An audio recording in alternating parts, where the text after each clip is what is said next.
There are people out there with a lot of drama and conflict and stress, and they just don't like other people. What's that all about?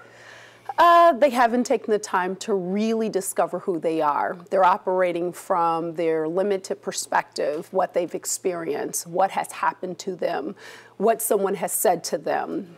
So they're in a state of oppression. Yeah, you know, everybody's different. We understand that. Absolutely. People have different personalities, different personality types, and we know that certain personality types get along better with other personality types, and then there are those personality types that just clash by nature. Right.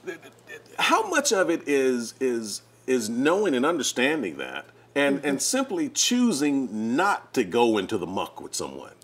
Well, you know, it's interesting because I agree 100% with you. There are a lot of different personalities out there. How to avoid getting into a confrontation with somebody is really trying to understand them, trying to understand what is valuable to them versus what is valuable to you. And oftentimes what happens, we're always operating from self. What's important to me?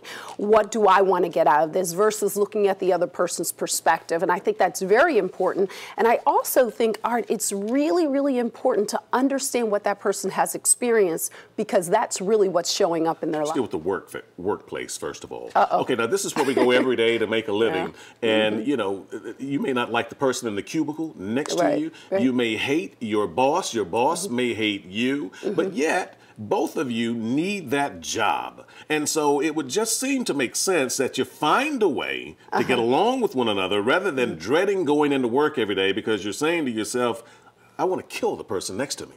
Right.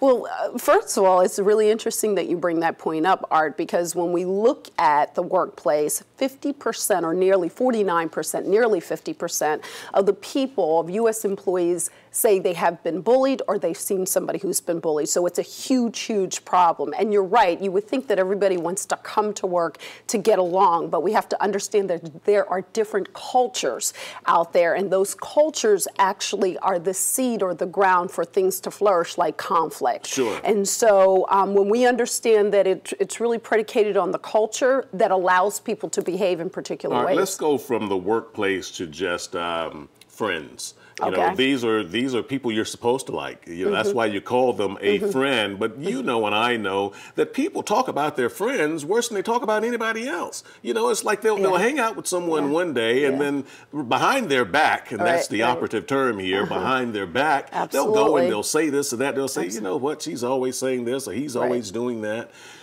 And again, I just often ask, why do they feel that that's necessary to try and bring someone else down? And eventually it's going to come back and bite them. We all know that. Absolutely. Two things I want to share. One, that's called an instigator.